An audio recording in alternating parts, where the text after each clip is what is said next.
bad reading, was it? Didn't you guys, I mean, wasn't that better than the textbook? Yes. I think it was definitely better than the textbook. I'm biased. That's me. Okay, so we're starting with chapter 16. I don't know who has that one. That actually probably is one of the more exciting chapters. Anybody here have it, or do I just go and talk about it myself? Chapter 16. Maybe the person who had it isn't here. And if the person comes, they'll chime in when it's time. But this is the chapter where there's this emergency phone call, right? And Carolyn apparently has been crying for hours, right? So, yeah, you might ask yourself, why would she be crying? What would have been your guess if you didn't read the rest of the chapter? They got divorced. They got divorced.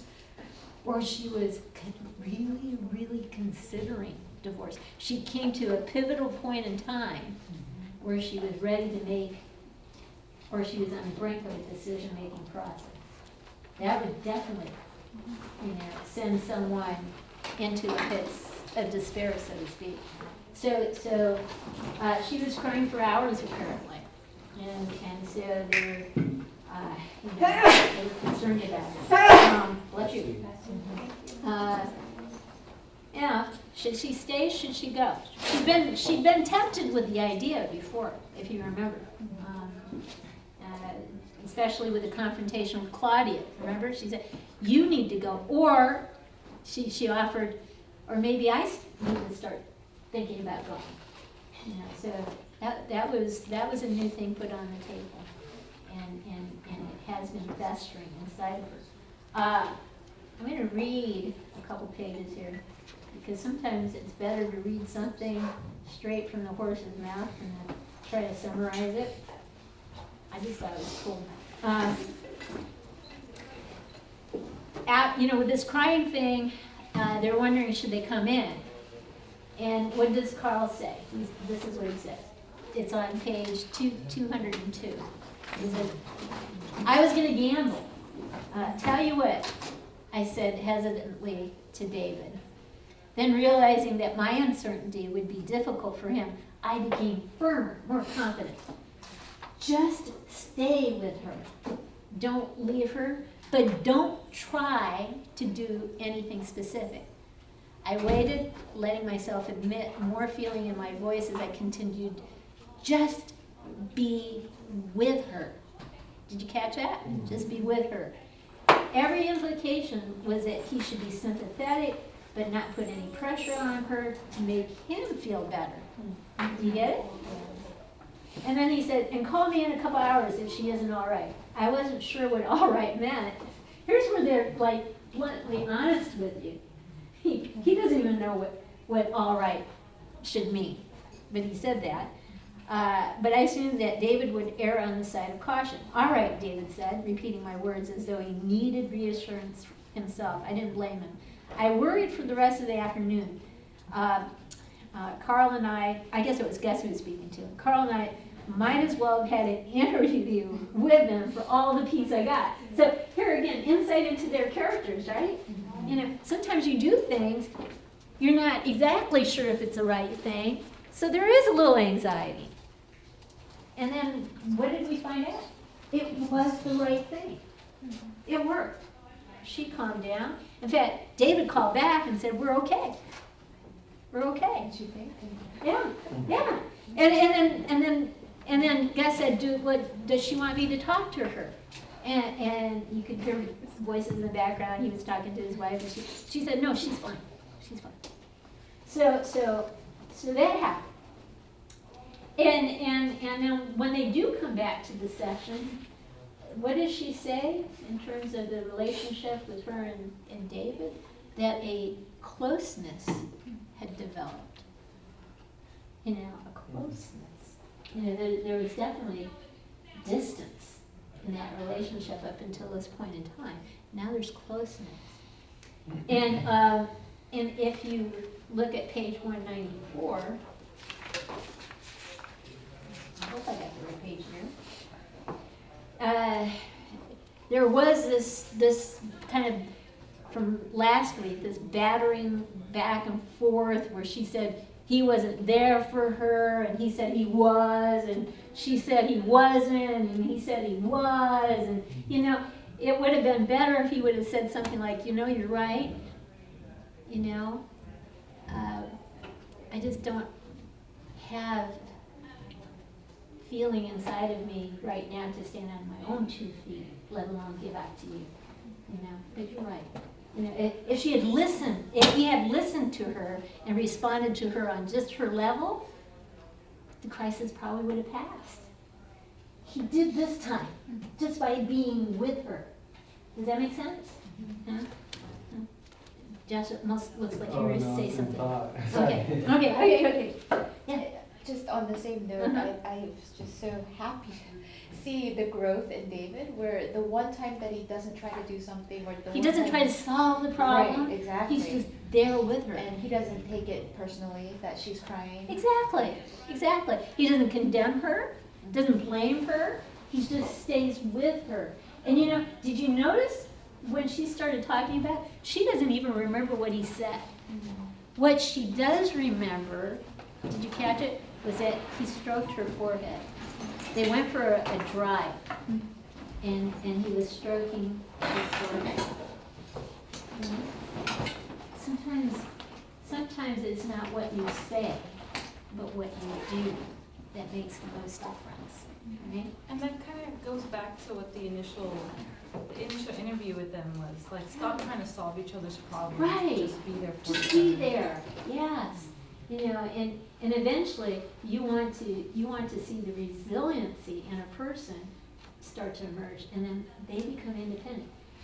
Counseling, really, I think you mentioned this last time, that we're trying to become obsolete in people's lives. In marital therapy, we're hoping that the clients don't need that other person to be themselves. Does that make sense? That you're a whole person. You know, you start, you know, as a cup, I've used this analogy before, you have holes in it, right? You marry someone with a cup with holes in it, well, you pour water in a cup with holes in it, nothing's gonna stick, right? It's just gonna flow out. You know, our goal is to fill those holes up. Then we become whole human beings. Now we're ready to meet somebody else. And hopefully they're whole human beings. Then we don't have to make demands on each other. And there'll always be ups and downs, but without the demands, we're making it less complicated and more likely to be successful. So that was cool. He was just there for her, and it made an impression. Dora? Yeah. Did you have any CPE? Remember, do they still talk about ministry of presence? Ministry presence. I like that phrase. Yeah. Yeah. Sometimes it's your presence that makes the most important impact. Remember the client I told you about before that she was having problems with her mom. She was in the military, and she couldn't stay in the military. It wasn't the right combination. She was significantly depressed. She actually was suicidal when she walked into my office. And when she found out she was getting out of the military, of course, the depression started to lift, but then she started talking about her family situation, which was very distant between her and her mom. And I remember at one point, I don't know what I said. She probably has no clue as to what I said either, but she does, you know, I remember putting my hand on her hand and indicating something to the effect that everything's gonna be all right. And remember I said a couple months later, she called me from New York, somewhere in New York. It's the only phone call I ever got from a client who I'd only seen like 2 or 3 times, you know, but something stuck. And my guess is it was just that hand saying I care, you know. Okay, so anyway, she felt the compassion and she responded to it. And it's interesting, when you look at it from the whole perspective, Carolyn was the last one to really jump into the therapeutic process. But when she jumped, she jumped. And she's the one that really got the ball rolling. And once she got it rolling, you could see David kind of withdrawing, and we'll get to that in a later chapter, right? Yeah. Is the woman always the pioneer? They kind of alluded to that in the book. No, not always. Oftentimes it is the man who actually jumps in. We can't say it's just the woman. But somebody's got to jump in. I thought it was interesting that they did point out that it is usually the women, especially in this time that they're writing this. Yeah. Because it seems like women usually took The secondary seat, Mhm. yeah, because society can impose restrictions, but I can't say that the clients I've seen over the years is always the woman that jumps in first. I've seen it go both ways. Yeah, Josh. Yeah, I thought that was pretty, the statement that you read is that, but don't put any pressure on her to make him feel better. I thought that was pretty Yeah. progressive for the time because. Don't put pressure. Yeah, in a sense, to make him feel better. This is not about him at this moment in time. It's about her. She's going through whatever she's going through. It's being expressed in tears, and for it to reach that point, it has to be pretty significant, pretty serious. And sometimes our reaction is make the tears stop, so we stop feeling bad. And he wasn't coming from that direction at all. Very, very interesting. So, but eventually you want to get to the point where no one is blaming the other person. That's the whole goal of therapy, at least on the marital side. But we do have a dance going on, so I'm going to go to 206, and you'll see it. All right, page 206, back to the dance, okay. Right page. All right. Going back to the idea that the woman is the pioneer, not always though.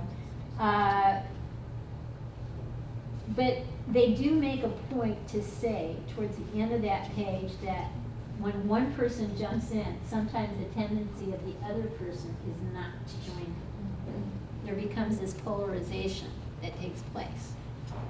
And so then they have to work on the other person so everybody can get on the same sheet of music. That is hopefully the end goal here. So the other person could be jealous too, right? Yeah, or fearful. If you look at anything, right, jealous, anger, those are all legitimate emotions, but underneath everything, fear. What am I gonna lose? What am I gonna lose?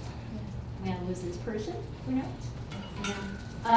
So they kept trying to give opportunities to David to engage in the dance. I'm gonna skip to 208. Yeah, let's see. Kind of towards the bottom of the page, maybe the second to last full paragraph.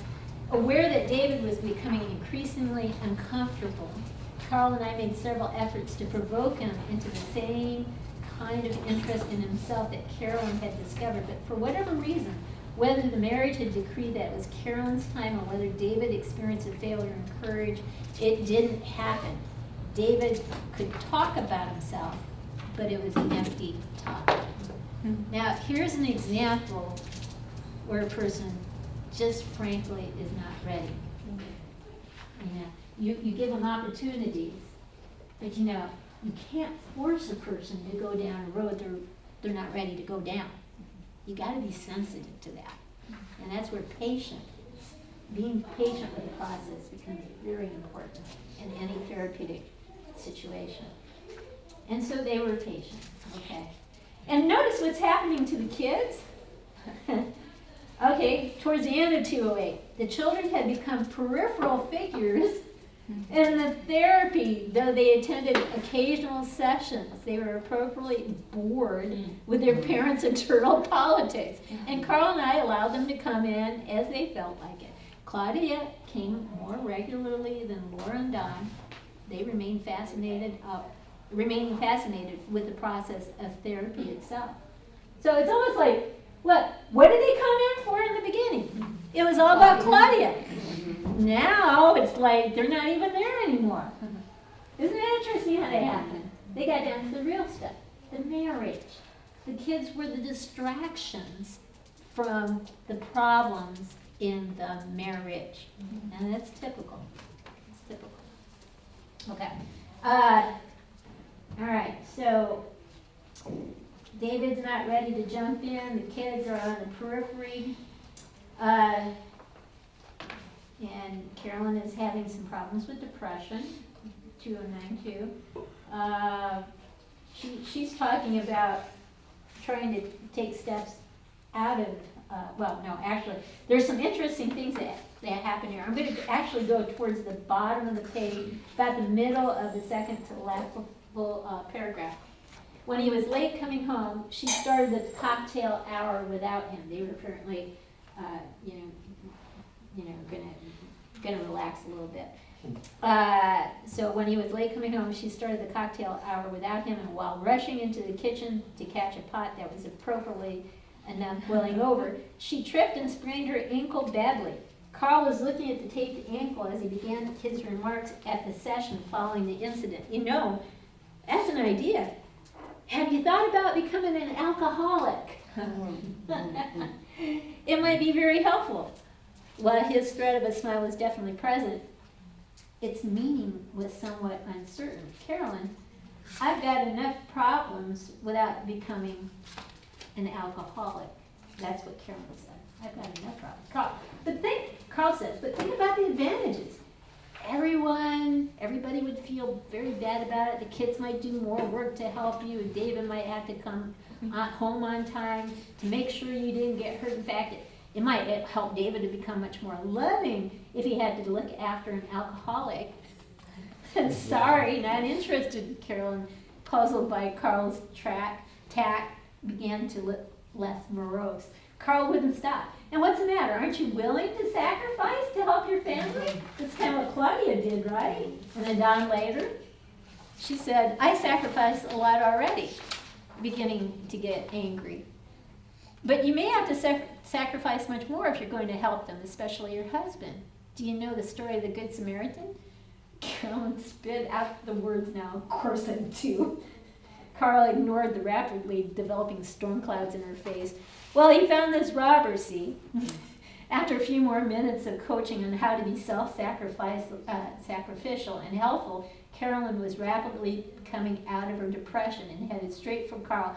Listen, you bastard, I have no interest in sacrificing myself any more than I now do. This is like a Gestalt slap. I don't know if you caught that. I'm slapping you. You're depressed? This is a perfect time to use Gestalt. You're depressed? I start pushing you. If I push you enough, you're going to start pushing back. Now, I can work with anger. If you're depressed and in a fetal ball, I can't work with you. But if I can get at least some anger out of you, I can work with you. And that's what he was doing. She was kind of depressed, morose situation. He started pushing her. Boy, did she come out swinging. Oh, that's pretty cool. Anyway, lots of pushing, lots of going back and forth. Some seeds that were planted way back when started to pop up. It happens on 211, page 211 at the top of the page, the first full paragraph. Do you think I sacrificed myself to David to make up for my mother's having been so obnoxiously dominant? It is always a little strange to see someone experiencing as her own, on her own, an idea which you presented to her many months before. Of course, Carolyn had heard our interpretation then, but she hadn't been ready for it. Sometimes they happen. You plant a seed, and 6 months down the road, do you think? And you go, yeah. I think you got a point. I think you hit it on the head. You don't take credit for it. You provide affirmation and validation for what they just picked up on. They weren't ready for it 3 months or 6 months ago, but now they're ready for it. So she's picking up some of the seeds that have been planted. And Carolyn is now thinking about getting a job. Wow. She's starting to seriously think about taking risks and getting a job, doing things on her own. So her independence is growing. What's happening to David? Not happy. He is not happy. he's becoming more silent. They're trying to pry him away from that, self-focus and to get him to start growing, and he's resisting that process. He's not ready quite yet, and they respect that. That's a cool thing, by the way. Remember, respect where a person is at. Don't push too fast, too soon. They're not ready. They're not ready. All right. Anyway, then later on, we find that David has been offered a job. Ooh, and now he's happy. Well, what could be behind that happiness? Sabotage. Yeah, in a sense, isn't it? They could be moving. She's starting to grow and become independent. Now she'd have to start all over Or give up. from ground zero or give up. Give up the identity that's starting to grow in herself. So he's happy. She's now sad, just the opposite of what it was a week before. She's beginning to actually question the move, and almost beginning to say, I may not even move with you. I mean, her identity has grown to such a point where she's not willing to let go of the identity that's beginning to emerge. And I should read this, 2:15. Let's go to 2:15.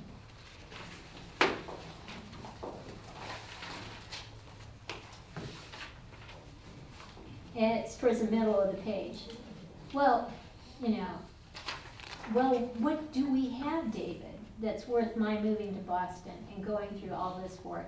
Do we have anything in our marriage? Do you think it's worth fighting for? Would it really be any different there?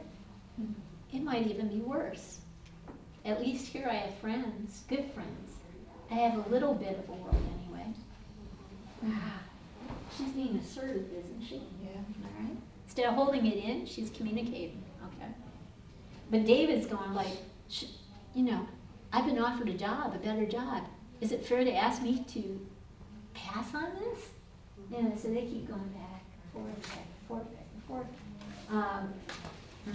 And she's afraid if she gives up now, she's going to lose an awful lot. Let me go to 2:16. Okay. Now, it's interesting. Actually, maybe I should start at 2:15. Bottom of 2:15. Last sentence. That's why I'm not sure I would even go to Boston with you if you decided to go now. I just might stay and make my life here and let you go your own way. Dead silence in the room. Claudia, who had not spoken a word, was crying soundlessly, looking from her mother to her father in disbelief. The importance of the moment did not seem to register in Don and Laura, though Don's face was somber. David's voice was low and firm. Carolyn, I'm not going to let your threat stop me. Just because you don't like something doesn't mean I'm going to buckle under. Carolyn had regained her composure. Her reply was controlled and full of irony. Oh, I don't think you should, and I certainly wouldn't expect it. Mm-hmm. Very interesting. And what the counselors were trying to do is on some level plant the seed that, Carolyn, if you do decide you want to move and stay in the relationship, it doesn't mean that your identity, what you've gained thus far, is going to go away. It's going to disappear. You can just continue with that growth process there. There are different ways to look at the same situation. You see it as a total loss. It may not be the only way to look at the situation. But at the time, that's how she was looking at it. Okay. And they emphasized it on 2:17. But if I give up now, David said, I may lose an awful lot. They're emphasizing it with David now. Nothing essential to your personhood, I said. Right? So they're also doing the same thing that, with Carolyn, you may not be giving up anything by moving, Well, David, you may not be giving up anything by staying. Hello. Same thing, right? Okay. unless you use this as an excuse to stop trying to be yourself. You know, and sometimes people will move to stop therapy, right? All right. So anyway, they go back and forth, Claudia is still crying, but no one is paying attention to Claudia. A couple days after David leaves to go check out the job offer, you catch it? Claudia calls the counselors and say, "Can I come in and see you guys?" What did they say? It's not a good Not idea. good. Why wasn't it a good idea? Because it already puts so much bias on her. Yeah, they didn't want to show any favoritism. You know, they didn't want to, like, you know, align themselves with one person against the other. They wanted to be fair. Just the fact of the meeting would alienate David too. Exactly. And that's the same struggle that went on in the very beginning of therapy, remember? When Don wasn't there, they weren't going to start. Not going to start. Not going to start. Okay, so we go to chapter 17. Who has 17? 17? Really? Are we missing people? I didn't have it, but I thought the intro was very, Oh, it's like a thank you. chilling. Thank you. Just how it introduces the topic of divorce. Yeah, how often it happens. They said 4 out of 10. Now it's what, 5 or 6 out of 10 people get divorced. It's just a very chilling tone.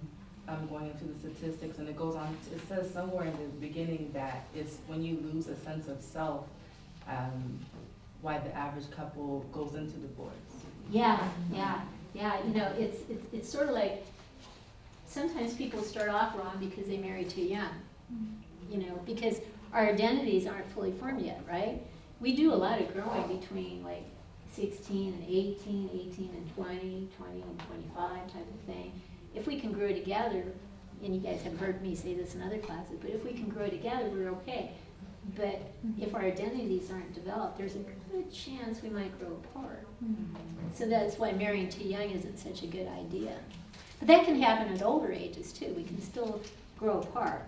So making sure we don't do that is a challenge. It's not impossible, but it is a challenge at times. And I think somewhere in the book, in that chapter, they ask, do we choose the wrong person? But my question is, do we become the wrong person? Do we become the wrong person? Somewhere along in the marriage, do we become the wrong person? Sometimes we do. We need to establish our identities and have strong, independent identities so that we don't have holes. If we don't have holes, then we're more likely to find other people who don't have holes. And if we marry someone, we don't have holes and they don't have holes, we're more likely to have a better marriage. This does all make sense. And therapy is about plugging up the holes, right? So this is all good. That's pretty much what chapter 17 was all about. Thank you, Chris.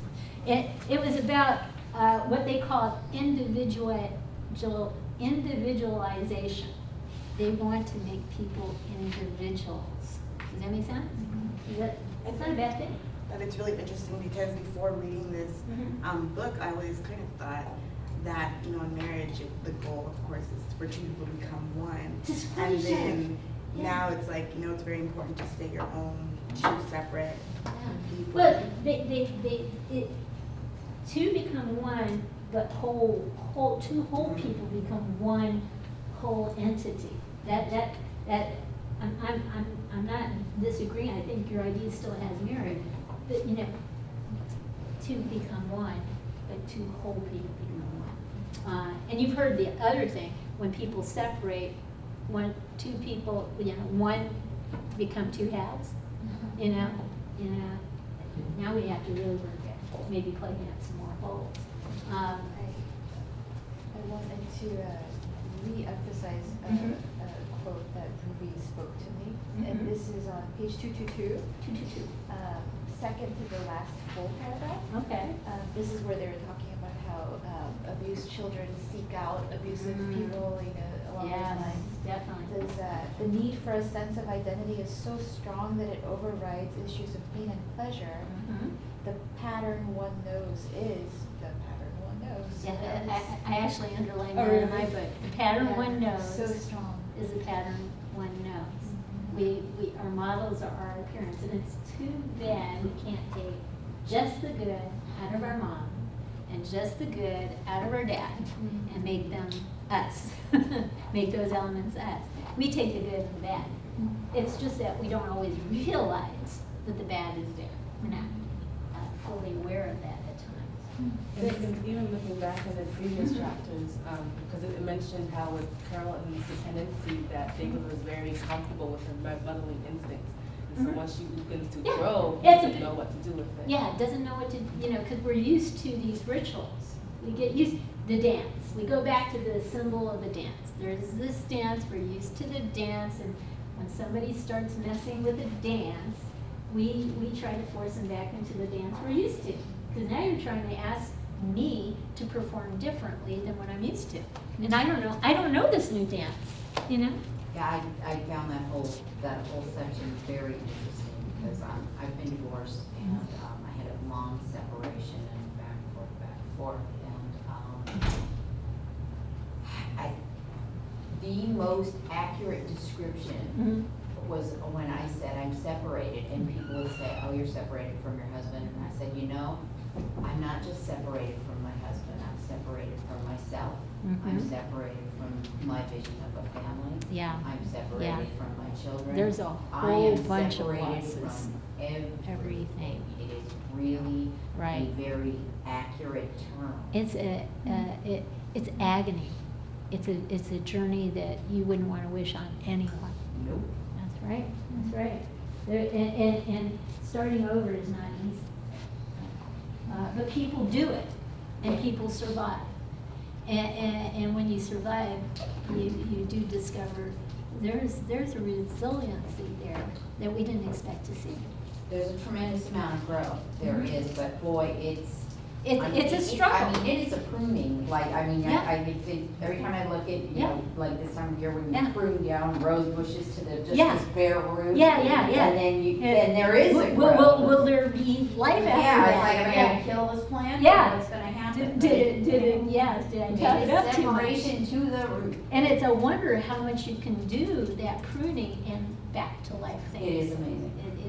It's almost symbolic as to the potential that resides in us to recover, Absolutely. And it's not fun, granted. I look back at my life and some of the things I've had to go through, and I say, would I want to relive those moments? No.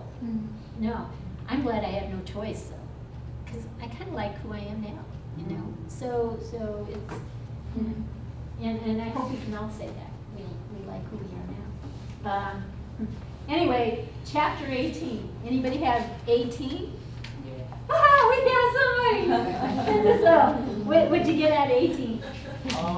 Piggybacking on what she was talking about, the Uh-huh. separation, I Sure. think that's the main part I got from it, how, to me, it felt like they needed a separation at some point. Yeah, almost as if they had realized how important people, and that we could survive without this person, So, and actually, that actually can be a defining moment in getting back together.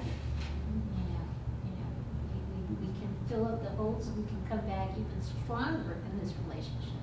So, yeah, but it is a pivotal moment, you have to say. It could go either way. There are no guarantees that this marriage is gonna work out. Did you pull anything else out of it that you thought was kind of cool? It was, well, for me, it was a little, I guess, weird how they got back together and all that flame came back. Yeah, it's And all of a like sudden, it just, ignition. yeah. It's just like fire, yeah. And when it went out even harder than when they first Yeah. split up. Yeah, in the ignition, she made his favorite pie, he brought her flowers. They're almost acting like kids, And then David pulls back, and she has no idea what this is all about. Did you catch that? Yeah. She pulls back. He pulls back. And then Carl said, let me guess. This has something to do with your parents. Ooh. That's not a bad guess. you can almost guarantee that anything that's happening in the sessions has something to do with family history. So he was absolutely right. And David fessed up. What did he find out? Do you remember? That's trick. Dad, good old Dad. Dad was on the board of directors of this company, which he didn't know.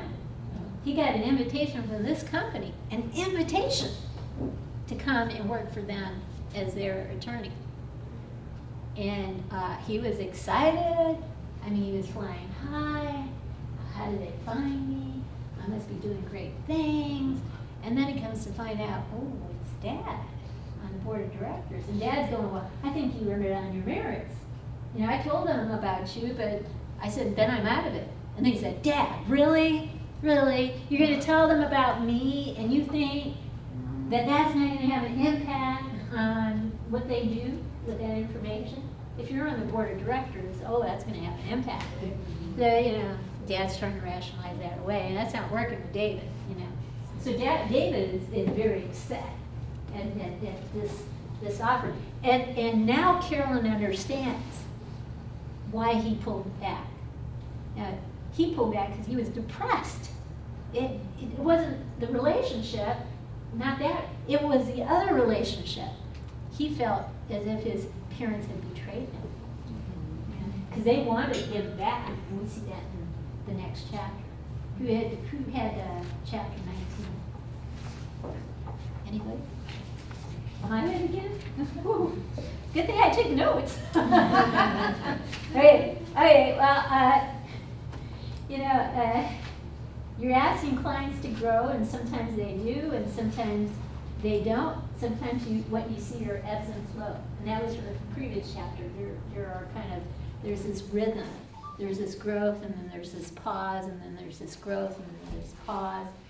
But there's this rhythm. And you see, at times, both Carl and Gus have hammers, and they're hitting them on the head with stuff, right? And at other times, they're being very supportive. But they're using a variety of techniques to help them understand the dances that they're engaging in, okay? So in the previous chapter, since Carl had guessed right, it had something to do with the parents. He asked David, would you mind inviting your parents to come in for a session? Ooh, baby, talk about interesting there, right? And David consented. And he was shocked because they did, without hesitation, agreed to come in. And Carl said, parents rarely refuse if they really feel as if they're being asked. I mean, if they genuinely feel that they're being asked to help out. And so the parents come, and Carl, not Carl, but David was ready to pounce on him, right? You know, about this issue of being asked to work for him. But Carl stops him. Did you catch that? He stops him. Why does he do that? Did you catch that? The therapists haven't had a chance to establish any relationship. There's no relationship there. They haven't earned the right yet to treat, to engage the parents in the treatment process. They have to earn the right. And so it was right for Carl to stop David. They started to try to develop the relationship. And boy, was it a struggle, if you notice, right? Because the father is pretty much wow, how would you describe the father? If you had to describe him. Suave, knowledgeable, probably feelings of entitlement. He's been in charge a lot. Very right? businessy, very. Business-like, formal, treat me with respect, Self-sufficient. Yeah, self-sufficient. And Mom, how would you describe Mom? Mrs. Bryce. I like her. She's more vulnerable. Her identity is wrapped up with what? Did you catch that? Her husband. Yeah, to a certain extent, but her kids too, right? And her health. Her health is a big concern. His identity is wrapped up with what?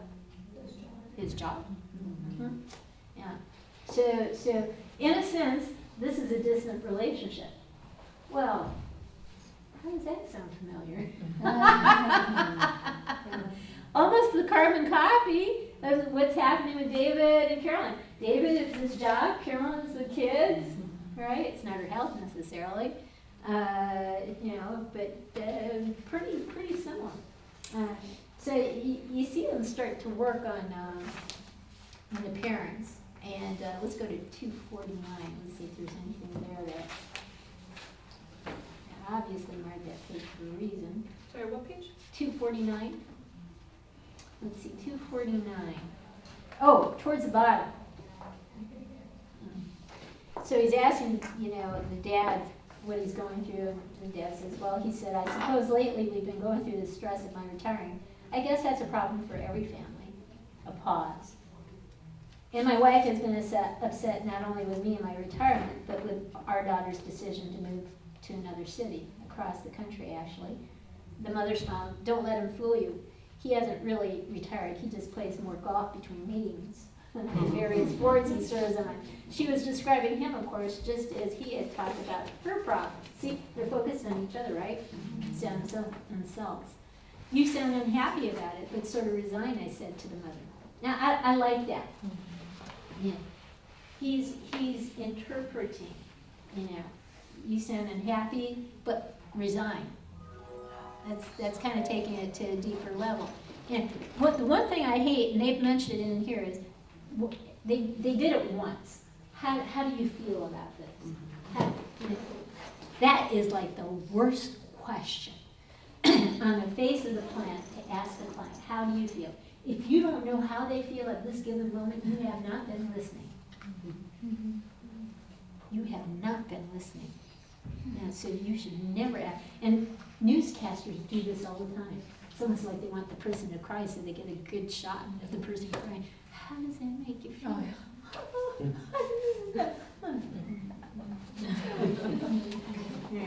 All right. So one question, how should you rephrase that? So You take it to an interpretive level. I sense that makes you unhappy, but you seem resigned to it. You almost have to embrace it because you have no other choice. You interpret it. And oftentimes, if you've nailed it, which you should be able to do over the course of time and practice, they'll be going, yep, that's it, that's exactly it. Or they'll correct you. Or they'll correct, if you've established a therapeutic relationship of mutual trust, they will correct you. And you should consider that a compliment, that they feel safe enough to correct you in a session. That's not a bad thing. Some people say, oh, they corrected me. I've lost my credibility. No. They feel safe with you. You've earned the right to have a collaboration here. So that's not a bad thing. Okay. So now here we go, therapy again. Only this time with the parents, and here we go with the dance.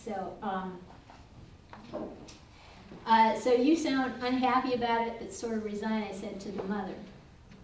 I had dreams of our spending some more time together, she replied, warmth mingled with regret. I'm going to skip down to the bottom paragraph. Carl and I were functioning in close synchrony, taking alternate lines in the dialogue of the family. He moved now with clarity and force, his voice eager with possibility. If your family, you and your wife, and David and Barbara, could risk increasing the intimacy in your relationships with one another, it would make it infinitely easier for David to risk doing the same thing in his own family. How is that? Arthur asks. Carl says, because the thermostat in David's head, the mechanism that tells him how to intimate he's allowed to be, tell him how intimate he's allowed to be, was set a long time ago by you two. And if he's going to raise it, it's a lot easier for him if you agree to help with raising your own thermostat along with him. That way, he doesn't have to be disloyal to the implicit rules in the family. It's very difficult to be unfaithful to your family rules. Do you buy that? It Oh, is yes. difficult. It is, right? I don't think we impose anything upon David. Well, okay, he just doesn't buy it, does he? Arthur Bryce was becoming quite defensive now. Carl answered, I didn't imply that you did, but since he learned the rules from his family once upon a time, maybe you could help him change them, or at least give him permission. It's like, he discounts it yet again. He says, he certainly has that, referring to right. He can do anything he likes. Well, they realize they're climbing up a mountain here. So let's switch gears. They focus a little on the wife, and towards the bottom, not towards the bottom, but when they ask her how she sees the family, she says, we're a mess. That's pretty much in contrast to what Arthur said, right? So Barbara's saying, we're a mess. And she sobered slightly, obviously anxious, and said, at least I am. Go ahead, I said, delighted with her honesty. She turned quickly toward her mother, who was sitting beside her. I guess this is a daughter speaking now. Mother, I want to say this to you.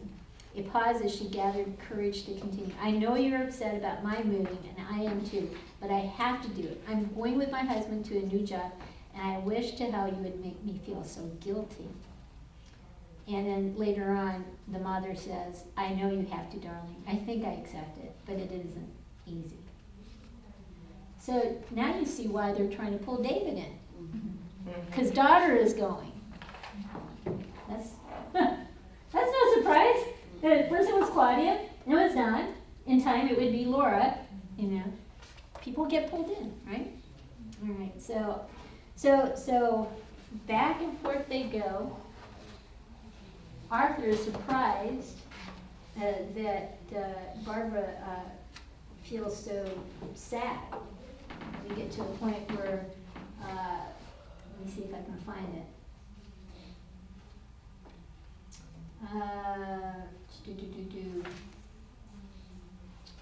Well, we know, let me back up. We know David feels betrayed. We know the sister wants to escape.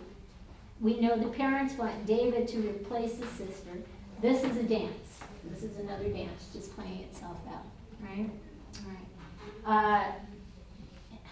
There's one piece, and it kind of goes after that, about his sister and his mother.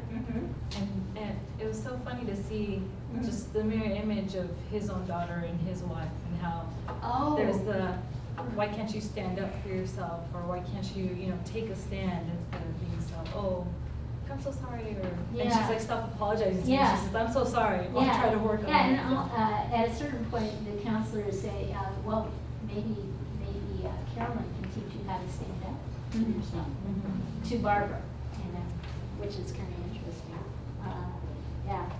So they don't pull any punches. The father eventually apologizes to the son for, kind of coercing the company as a board member to offer him the job. Let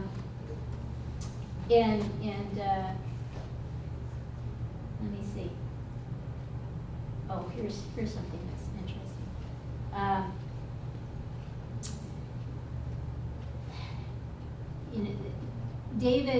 David feels as if he can't challenge his father, but at this point in time, or has felt in the past that he can't challenge his father, because in his head he's still a little boy, right?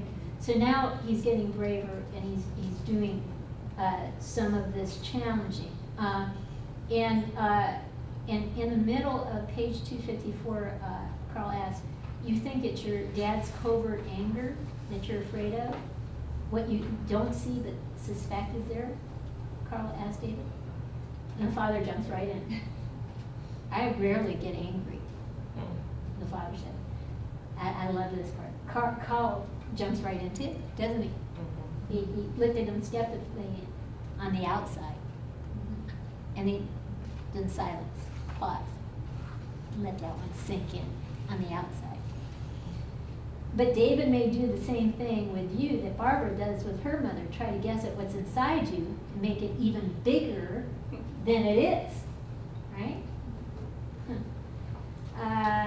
Skipping down, Arthur is still protesting here.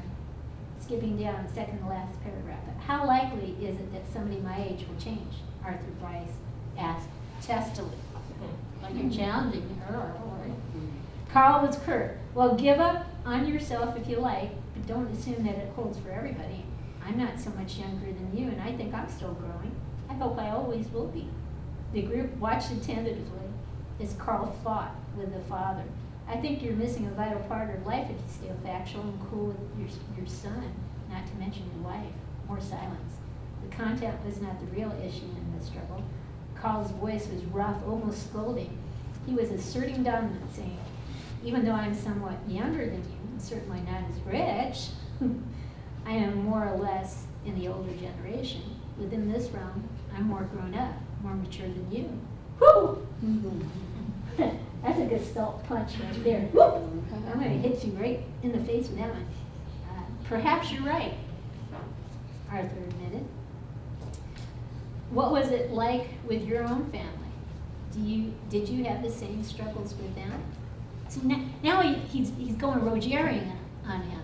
He was Gestalt right in the face, and now he's switching gears and trying to bond with him. What was it like with your family?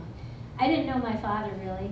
He was an immigrant and worked at 2 menial jobs during most of my growing up years. I saw him rarely, and though I had an enormous amount of respect for him. He was firm and meant what he said. I never questioned him.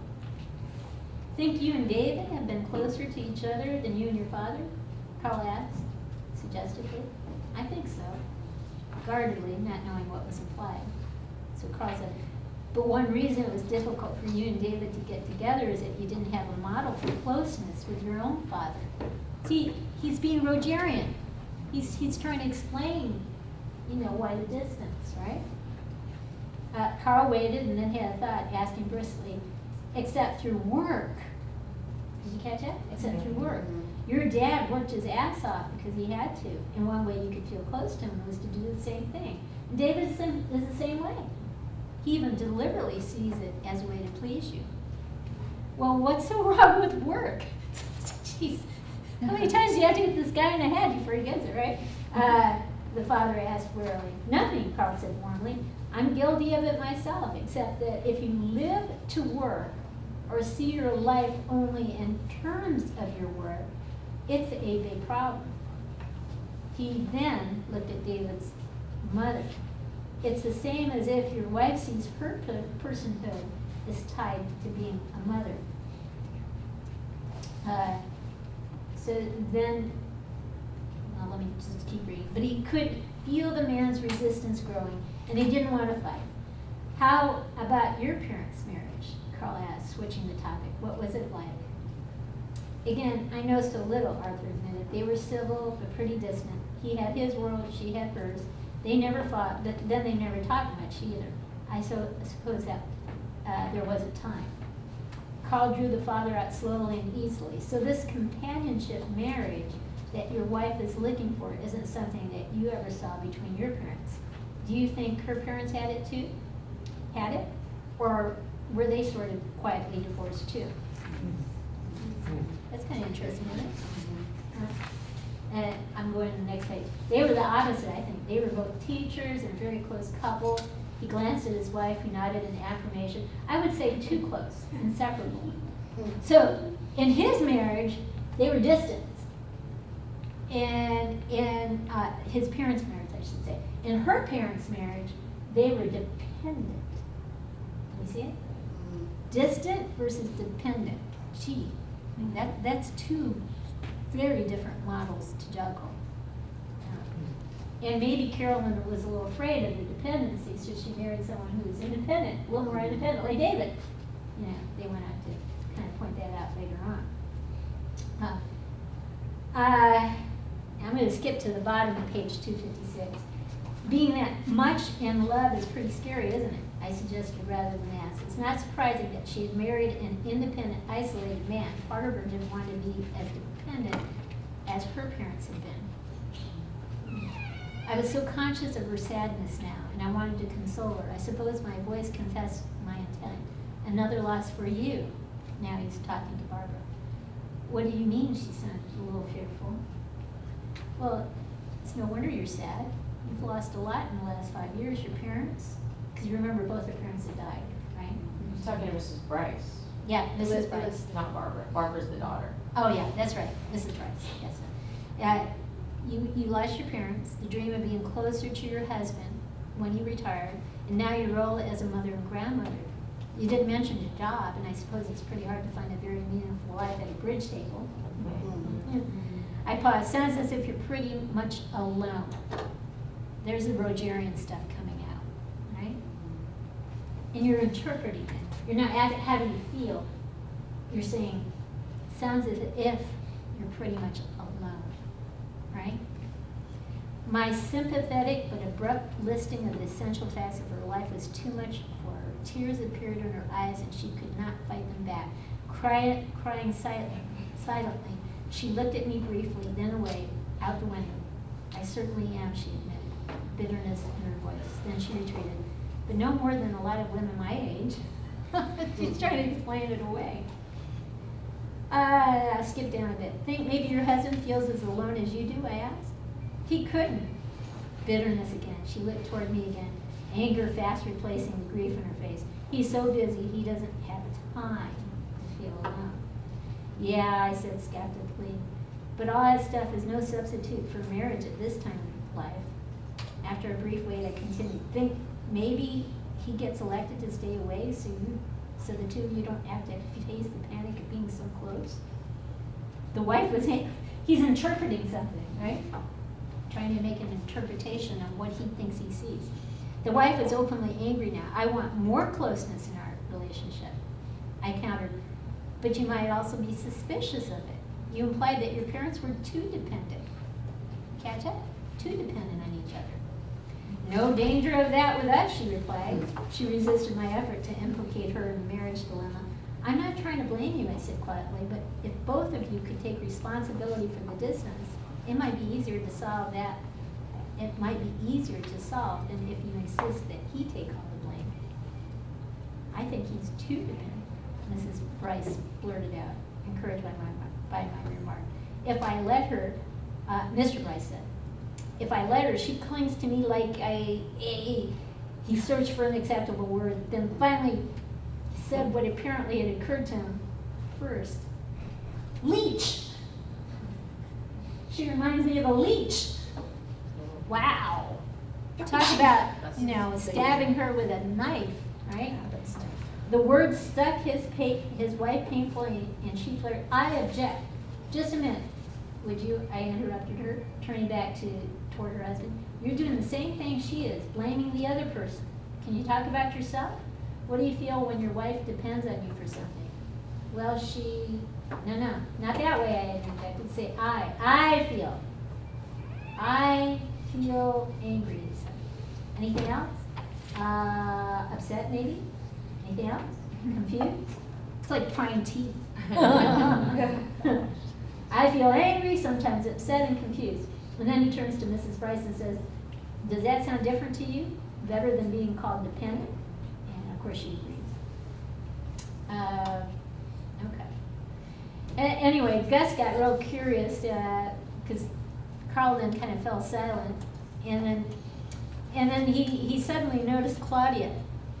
And he turned to Claudia and said, smiling, have you ever heard an argument like this before?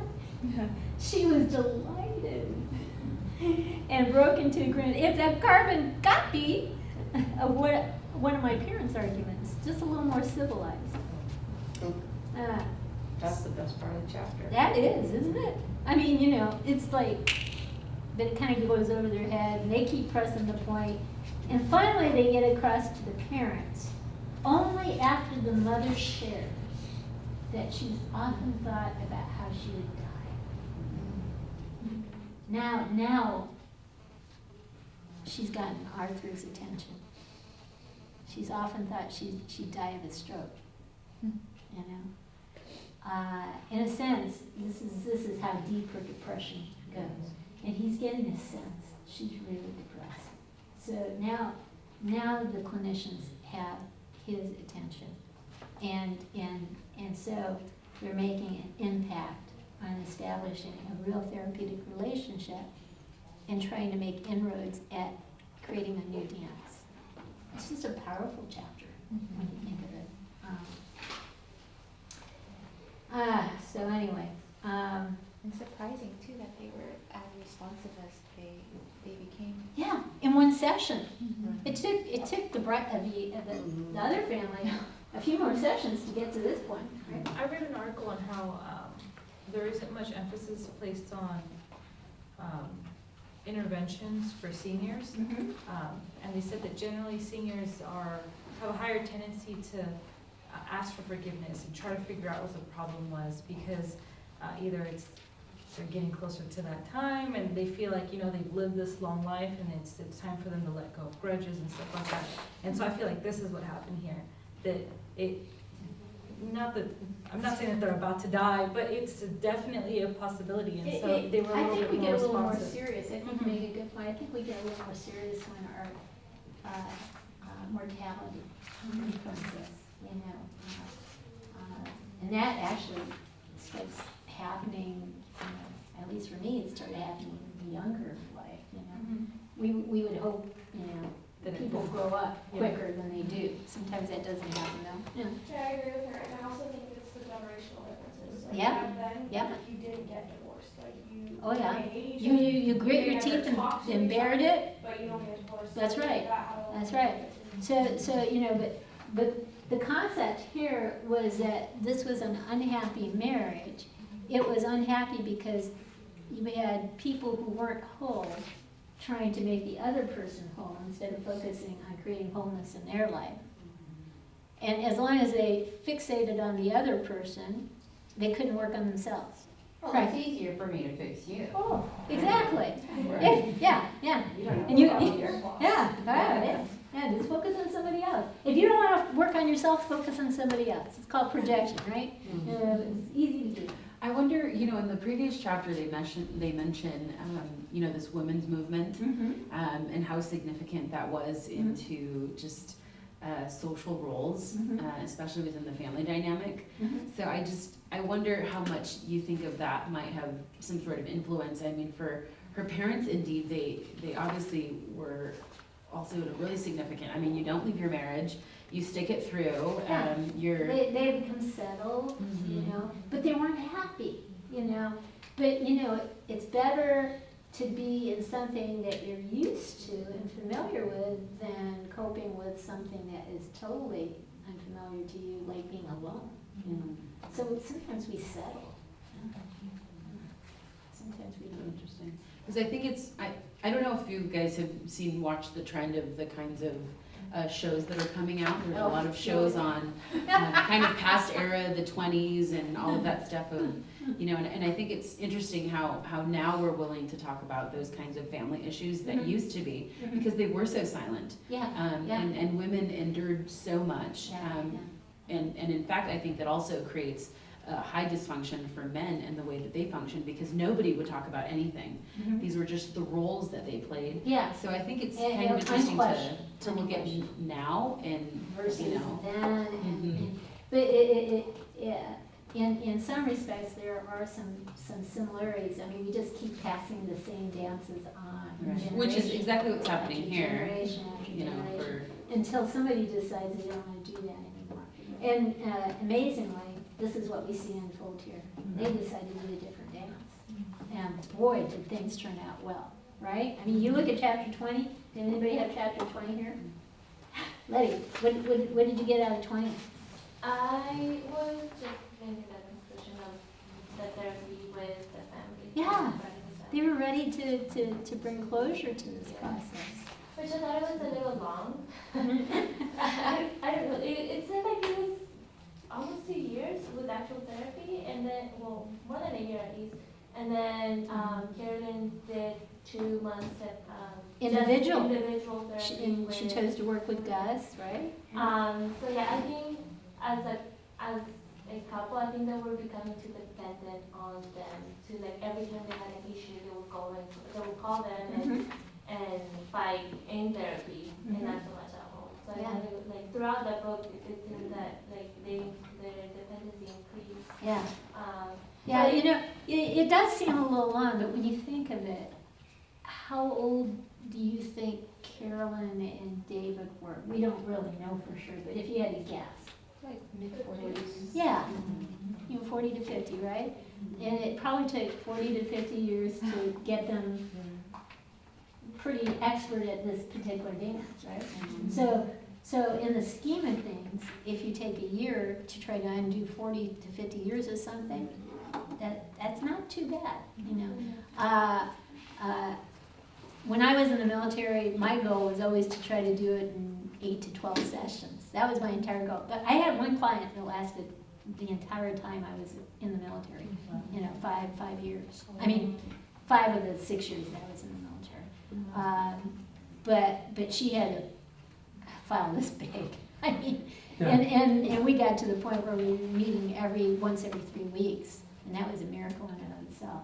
So yeah, you know, but the neat thing is that they did try to do some weaning, even over the 1 year period. It was a long time when you think of it as a whole. 1 year is a long time. But in the scheme of things, of a 40 to 50 year marriage, maybe it's small. But they did try to do some weaning. Eventually, the focus did fall on Carolyn, and she spent like a couple months with Gus working on some issues. Depression it was, right? Right? And you noticed, it was kind of interesting. Did you catch it? At the very end of the process, he kind of put a hand on her. Oh yeah. Wasn't it? It's like she probably, you know, just that compassion, you know, that touch, you know. We have to be careful with touch, though. You know, shoulder, hand, maybe okay, but okay. No therapeutic massages like Carl with Don. No, not that stuff. Okay. But also Claudia had to have a little time to say goodbye, and Gus was disappointed and missed out on it. But Claudia had come into her own.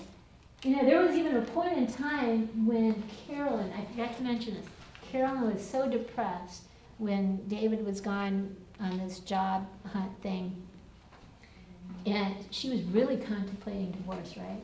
So, I mean, she was at that precipice, right? And she was so depressed, she put her head in her hands, and she was at the table, kitchen table. Did you catch that? And what did Claudia?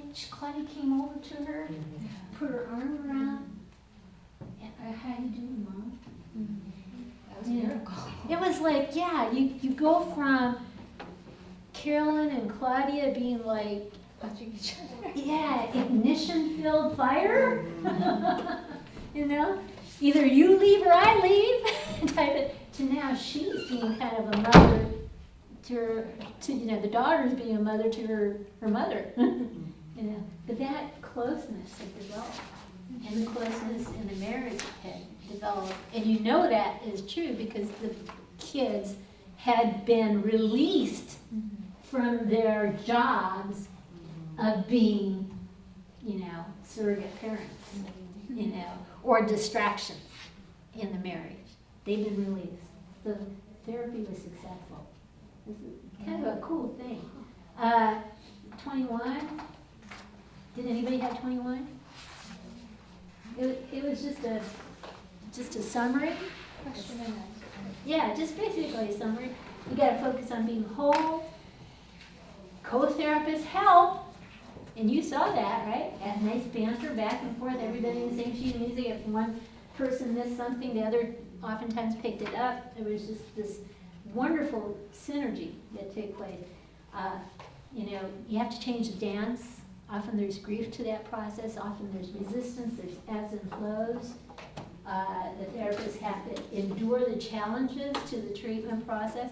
In the end, this was a successful outcome. But always remember, clients have every right to sabotage treatment.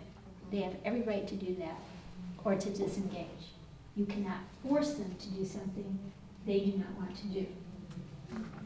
And always remember, I've said this before, but I was told by one of my mentors, never work harder than your own clients. It's their job to work. But the other thing too, that I thought was really neat about this chapter is that we grow along with our clients. I can't think of a situation where I was involved with a client where I didn't grow. I learned something, whether it was something that doesn't work or something that does work. I've always learned something. It's a wonderful feeling when you help somebody after getting to that point of knowing kind of what you're doing in this world. You know? So real good stuff. Now, if you didn't, I don't test on this stuff. You guys don't have a midterm or a final or whatever. If you didn't read the book, if you only read your chapter, I guess that's your loss. Really, when you think about it, that was your loss. This is an opportunity to learn more about yourself. And I hope you don't reject that opportunity. You have every right to do that, because I just said that, right? You have every right to do that. But if you didn't read it, go back and read it. You know? And if you did read it, two months from now, pick it back up and reread it. You'll learn something new.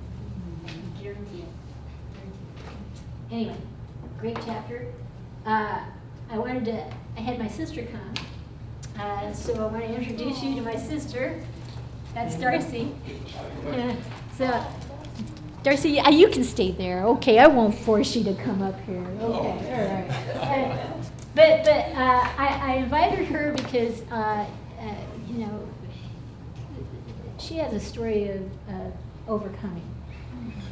You know, she was in a marriage that didn't work out. And of course, we grew up with parents who had to put a lot of energy into their own issues. So we had some buttons that were installed that weren't so healthy that we had to overcome. Okay, so I'm just going to kind of ask Darcy questions, and she's going to share a little bit with you about her experiences and how she overcame things. When you first met,